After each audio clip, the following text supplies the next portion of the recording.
اعوذ باللہ من الشیطان الرجیم بسم اللہ الرحمن الرحیم قد سمع اللہ قول التی تجادلک فی زوجها وتشتکی الی اللہ واللہ یسمع تحاورکما ان اللہ سمیع بصیر۔ آج 28واں روزہ، تو 28ویں پارے کا مختصر خلاصہ 28ویں پارے کی ابتدا کے اندر ہی اللہ رب العزت نے موضوع سخن کے ادب کا تقاضا، ادب کو ملحوظ خاطر رکھتے ہوئے بحث و مباحثہ کرنا کوئی یہ دین کے خلاف نہیں ہے۔ ایک عورت کا واقعہ جس کا نام خولہ بنت ثعلبہ رضی اللہ تعالیٰ عنہ ہے، اس کے خاوند نے اس کے ساتھ زہار کر لیا۔ زہار کہتے تھے اس زمانے کے اندر کہ اگر کوئی مرد جو ہے وہ اپنی عورت سے کہہ دے، اپنی بیوی سے کہہ دے کہ تم مجھ پر میری ماں کی طرح ہے یا میری بہن کی طرح ہے، اس طرح اس کو تشبیہ دے دی جائے۔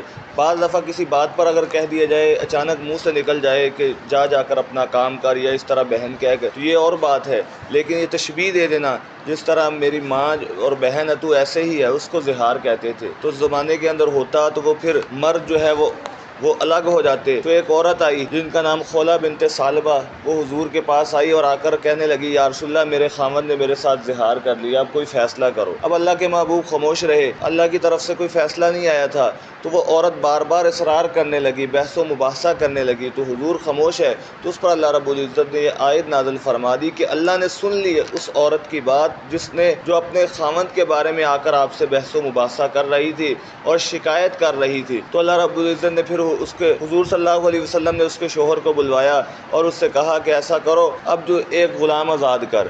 اس نے کہا، یا رسول اللہ میں غریب آدمی ہوں، میں کیسے غلام آزاد کر سکتا ہوں؟ تو اللہ کے محبوب نے فرمایا، پھر دوسرا جو ہے ایسا کر کہ تو جو ہے 2 ماہ لگاتار روزے رکھ۔ اس نے کہا میں تو بڑا کمزور ہوں، کہ یہ تو روزے 2 ماہ لگاتار رکھنے تو بڑا مشکل ہے۔ پھر تیسرا کام کہا کہ ایسا کر 60 مسکینوں کو 2 وقت کا کھانا کھلا۔ اس نے کہا، یا رسول اللہ میں غریب بندہ ہوں، اس کی بھی طاقت نہیں رکھتا۔ تو اللہ کے محبوب نے خود جو ہے اپنی طرف سے رقم ادا کی اور کہا کہ جاؤ یہ رقم لے لو، جا کے غریبوں کو جا کر جو ہے وہ کھانا کھلا دو، تقسیم کر دو۔ تو یہ خولہ بنت ثعلبہ رضی اللہ تعالیٰ عنہ حضرت عمر بن خطاب رضی اللہ تعالیٰ امیر المومنین ہے، تو وہ یہ ان کو رستے کے اندر روک لیا اور ان سے باتیں کرنی شروع کر دی۔ تو ایک اور جو ہے وہ صاحب حضرت عمر سے کہنے لگے کہ آپ اس عورت نے اتنی بات لمبی کر دی اور آپ اس کی بات سن رہے۔ تو حضرت عمر نے فرمایا کہ میں اس عورت کی بات کیوں نہ سنوں کہ جس کی بات جو ہے وہ اللہ رب العزت نے 7 آسمانوں سے اوپر سن لی تھی۔ اور آگے پھر اسی پارے کے اندر فرمایا گیا کہ مجلس کے بیٹھنے کے اندر آداب بتائے گئے کہ جب تم میں سے کوئی 3 بیٹھے ہوں تو 2 آپس میں سرگوشی نہ کریں، 4 بیٹھے ہوں تو آپس میں سرگوشی نہ کرے، کہ ایک دوسرے کے کان کے اندر بات نہ کرے، اس لیے کہ دوسرے مسلمان کے دل کے اندر یہ بات آئے گی، ہو سکتا ہے یہ میرے بارے میں بات کر رہے ہیں۔ پھر آگے فرمایا کہ ایسا کرنے والے تو اپنی قیادت کے خلاف باتیں کرنے والا یا کسی کے بارے میں باتیں کرنے والا، یہ تو شیطان کے طریقوں میں سے ہے۔ اور کہا گیا، ایمان والو جب تم سے کہا جاؤ مجلس کے اندر کھلے ہو کر بیٹھو تو تم کھلے ہو جاؤ، ایسا نہیں ہے کہ ایک دوسرے کے اندر گھس کر بیٹھو، فرمایا کہ یہ نہیں ہونا چاہیے۔ پھر آگے فرمایا حزب اللہ کا تذکرہ ہے کہ جو اللہ کا گروہ جو ہے، یہ اللہ کا گروہ یہ کامیاب ہونے والا ہے، اور ایک حزب الشیطان، شیطان کا گروہ یہ خسارے والا ہے۔ اور آگے سورۃ حشر جو ہے یہ مدنی صورت ہے، اس کا معنی ہوتا ہے جمع ہونا۔ اللہ کے محبوب کریم صلی اللہ علیہ وسلم سے بعض یہودیوں نے آ کر یہ معاہدہ کر لیا کہ مدینے کے باہر سے جو آ کر ہم پر حملہ کرے گا تو ہم مل کر دفاع کریں گے، لیکن اللہ کے محبوب اس معاہدے کی پاسداری کے لیے، معاہدہ لکھوانے کے لیے ان کے پاس جا رہے تھے یہودیوں کے، تو ان کا ارادہ یہ تھا کہ ہم اوپر سے معاذ اللہ چٹان گرا کر حضور کو شہید کر دیں گے۔ تو اللہ نے آپ کو وحی کے ذریعے بتا دیا، تو اللہ کے محبوب نے پھر معاہدے کو ختم کر دیا کہ تم نے جب پاسداری نہیں کی، اور پھر ان کو سب کو خیبر کی طرف جو ہے نکال دیا گیا، مدینہ سے نکال دیا گیا۔ اور آگے فرمایا کہ جو چیز تمہیں اللہ اور اس کے رسول دیں اس کو لے لو، وما انہاکم عنہ فانتہوا، اور جس چیز سے روکے اس سے رک جاؤ، اور اللہ سے ڈرو، اللہ کی پھر پکڑ بھی بڑی سخت ہے۔ اور آگے فرمایا جو لوگ جو ہے آتے ہیں بعد کے اندر اور وہ کہتے ہیں ربنا اغفر لنا، اے اللہ ہمیں بھی بخش دے، ولی اخواننا، ہمارے ان بھائیوں کو بخش دے جو پہلے گزر گئے ہیں، جو ایمان والے ہوں ان کے لیے دعا کرنی چاہیے، اور ہمارے دلوں کے اندر جو ہے کسی مومن آدمی کا جو ہے وہ رنج اور غم نہیں ہونا چاہیے، بغض نہیں ہونا چاہیے۔ تو اس کے اندر ان کا تذکرہ۔ اور آگے سورۃ حشر کے اندر یہ فرمایا گیا کہ جہنم والے اور جنت والے کبھی برابر نہیں ہو سکتے۔ جنت والے کامیاب، دنیا کے اندر ایک شاگرد ماننے والا ہو استاد کی اور ایک نام ماننے والا، استاد کی نظر میں یہ دونوں برابر نہیں ہے۔ تو اللہ کی نگاہ کے اندر جو ہے جنتی اور جہنمی کس طرح برابر ہو سکتی ہے؟ ایک وہ ہے جو اللہ کو راضی کر کے گئے دنیا کے اندر، اور ایک وہ ہے جو ہر وقت نافرمانی کی۔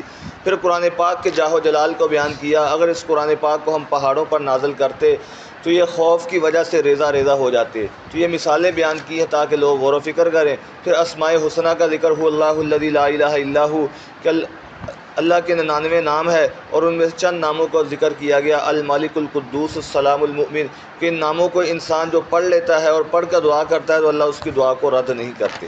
اور آگے سورۃ الممتحنہ، ممتحنہ کا معنی ہوتا ہے امتحان لینے والی، اور دنیا بھی ایک امتحان کا ہے. اس کے اندر حضور صلی اللہ علیہ وسلم نے عورتوں سے امتحان لیا. فرمایا کہ اے ایمان والو تم نہ میرے اور اپنے دشمنوں کو دوست نہ بناؤ، اور دلی تو ہاں کافروں کے ساتھ حسن سلوک ہو سکتا ہے، ان کافروں کے ساتھ جو ہے جو مسلمانوں کو تنگ نہیں کرتے، لیکن دلی دوستی ایمان والوں کے ساتھ ہی ہونی چاہیے. ایمان والوں کے علاوہ کسی اور سے دوستی نہیں ہونی چاہیے، دلی طور پر دوستی. اور آگے تمہارے لیے بہترین نمونہ جو ہے وہ حضور کی زندگی ہے، اس بندے کے لیے جو اللہ سے بھی ڈرتا ہے اور آخرت کی امید کرتا ہے اور اللہ کی امید کرتا ہے کہ اللہ مجھے کامیاب کریں گے. اور فرمایا کہ نہ روکیں، جو کافر جو ہے وہ آ کر لڑتے نہیں ہیں، آ کر ایمان والوں کے ساتھ جہاد نہیں کرتے، اور بلکہ وہ جزیہ دیتے ہیں، تم بھی ان کا پھر خیال رکھو. اور آگے فرمایا کہ اے ایمان والو جب تمہارے پاس مومن عورتیں آئیں، ہجرت کر کے آئیں، تو ان کا امتحان لے لیا کرو. پہلے یہ تھا، معاہدہ یہ ہوا تھا کہ جو کوئی مکہ سے مدینہ کی طرف جائے گا ہجرت کر کے تو اس کو واپس کرنا پڑے گا، اور جو مدینہ سے مکہ کی طرف آئے گا، مدینہ سے کوئی ہجرت کر کے مکہ کی طرف آئے گا، فرمایا کہ اس کو واپس نہیں کیا جائے گا. تو یہ بظاہر شرطیں جو ہیں وہ مسلمانوں کے خلاف تھی. تو بہت ساری پھر عورتوں نے ایسا کیا، لیکن عورتیں اس سے استثناء، عورتوں کو استثناء تھا کہ عورتیں مکہ سے مدینہ کی طرف جاتی. تو فرمایا ان کا امتحان لے لو کہ یہ کہ اللہ اور اس کے رسول کی رضا کے لیے جا رہی ہیں کسی اور غرض سے، کہ کسی سے نکاح کے لیے یا کسی اور وجہ سے جا رہی ہیں. تو اس کے اندر فرمایا کہ جب تمہارے پاس نبی جی جو عورتیں مومن عورتیں تمہارے پاس آئیں ان سے بیعت لے لیا کرو. اس کو بیعت علی التوبہ کہتے ہیں. حضور صلی اللہ علیہ وسلم نے کلمات کہلائے، یہ ان سے کلمات کہلوائے تھے کہ وہ شرک نہیں کریں گی اللہ کے ساتھ، اور چوری نہیں کریں گی، زنا نہیں کریں گی، اور اپنی اولاد کو فقر کے ڈر سے قتل نہیں کریں گی، اور کسی پر بہتان بازی نہیں کریں گی. تو یہ چیزیں جو ہے. اور آگے سورۃ الصف جو ہے اس کے اندر فرمایا گیا یا ایھا الذین آمنوا لما تقولون ما لا تفعلون، اے ایمان والے تم ایسے باتیں کرتے ہی کیوں جن پر عمل نہیں کرتے. تو معلوم ہوا جو انسان جو کہتا ہے اس پر عمل بھی کرنا چاہیے. اس لیے یہی ایمان کا حصہ، ایسا نہیں کہ صرف زبان سے ہو انسان اس پر عمل کرے نہیں. فرمایا فلما ازاغوا ازاغ اللہ قلوبہم، جو بندہ ٹیڑھا ہو جاتا ہے، خود جو ہے دین پر چلنا نہیں چاہتا، تو پھر اللہ بھی ایسے بندے کو ٹیڑھا ہی کر دیتے ہیں، اس کو ہدایت نہیں دیتے، اس لیے کہ اس نے ہدایت کے اسباب اختیار ہی نہیں کیے. اور آگے فرمایا هو الذی ارسل رسولہ، وہی ذات ہے جس نے بھیجا اپنے رسول کو ہدایت دے کر، دین حق دے کر، تاکہ اس دین کو تمام پر ظاہر کر دے، تمام پر غالب کر دے، اگرچہ مشرک اس کو ناپسند کرے. اور آگے فرمایا کہ اللہ تمہارے گناہوں کو معاف کر دے گا اور ایسے باغات میں داخل کرے گا جس کے نیچے نہریں جاری ہوں گی. نصر من اللہ و فتح، اللہ کی طرف سے مدد آئے گی اور فتح بھی قریب ہے. اور آگے فرمایا اے ایمان والو تم ہو جاؤ اللہ کے مددگار ہو جاؤ، جیسا کہ عیسیٰ بن مریم نے کہا تھا اپنے حواریوں سے کون ہے جو میرے اللہ کے بارے میں مدد کرے گا، تو انہوں نے کہا تھا کہ ہم اللہ کے مددگار بنیں گے. تو اس سے اللہ کو تو مدد کی ضرورت نہیں ہے. اس سے مراد جو ہے فرمایا کہ اگر تم جو ہے احفظ اللہ یحفظ کا، اللہ کے محبوب کے پیچھے جو حضرت عبداللہ بن عباس سوار تھے تو حضور نے ان کو وصیت کی احفظ اللہ یحفظ کا، تم اللہ کی حفاظت کرو اللہ تمہاری حفاظت کریں گے. تو اللہ کو تو حفاظت کی ضرورت نہیں، یعنی اللہ کے احکام کی جب انسان حفاظت کرے گا، روزہ اللہ کا حکم ہے، نماز اللہ کا حکم ہے، تو اللہ رب العزت ہر موقع پر بھی اس بندے کی حفاظت کریں گے. اور آگے سورۃ جمعہ کے اندر جو ہے اس کو جمعہ نہیں پڑھنا، جمعہ پڑھنا ہوتا ہے کہ میم پر بھی پیش آنی چاہیے. قرآن پاک کے اندر بھی یہی فرمایا گیا جمعہ. اور حضور کی بعثت کے مقاصد بیان کیے گئے کہ وہ آپ کو بھیجنے کا مقصد تاکہ آپ قرآن پاک کی آیات کی تلاوت کیجئے اور لوگوں کو پاک کیجئے اور ان کو کتاب اور حکمت سکھائیے، دانائی کی باتیں سکھائیے. اور آگے فرمایا کہ آپ ان سے کہہ دو اگر تم موت سے بھاگنا چاہتے ہو کہ موت نہ آئے، تم مضبوط قلعوں کے اندر بھی چلے جاؤ، موت تم کو وہیں پر بھی آ جائے گی.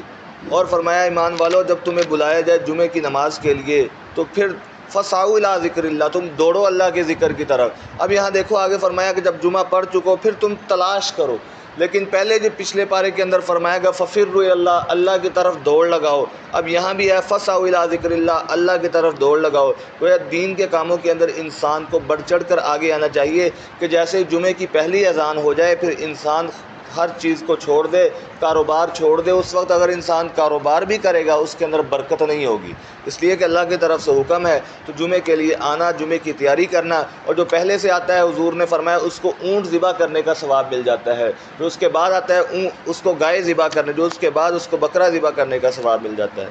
اب سورۃ المنافقون، اس کے اندر فرمایا کہ منافق لوگ جو ہے کہتے ہیں ہم گواہی دیتے ہیں آپ اللہ کے رسول ہیں، اور اللہ جانتا ہے کہ آپ اللہ کے رسول، لیکن منافق جھوٹے ہیں، اس لیے وہ اوپر سے کہتے ہیں لیکن اندر سے نہیں مانتے۔ تو آگے جو ہے پھر جو ہے بعض ایک انصاری اور مہاجر جو ہے وہ جا رہے تھے، کسی بات پر ان کی انبن ہو گئی، کسی سفر کے اندر جا رہے تھے، تو ان میں سے جو ہے عبداللہ بن ابی جو منافق جو تھا، منافقوں کا سردار تھا، اس نے کہا کہ ہم جو ہے آپ نے مہاجرین کو بڑی ترجیح دے دی ہے، اب ہم میں سے جو عزت والے ہوں گے معاذ اللہ وہ ذلت والوں کو، اس کا اشارہ تھا حضور اور آپ کے صحابہ کی طرف، ان کو جا کر نکال دیں گے۔ تو ایک صحابی زید بن ارقم انہوں نے سن لیا اور اللہ کے محبوب کو آ کر بتا دیا، اب یہ اپنی بات سے مکر گیا کہ میں تو ایسی بات کی نہیں۔ تو اللہ رب العزت نے قرآن پاک کی آیت نازل فرما دی، فرمایا کہ آپ کا صحابی سچا ہے، یہ عبداللہ بن ابی جو منافق جو ہے وہ جھوٹا ہے۔ فرمایا پھر ان کو پھر کیا کہ آپ ان کے لیے استغفار کریں یا نہ کریں، اللہ ان کی بخشش نہیں کرے گا۔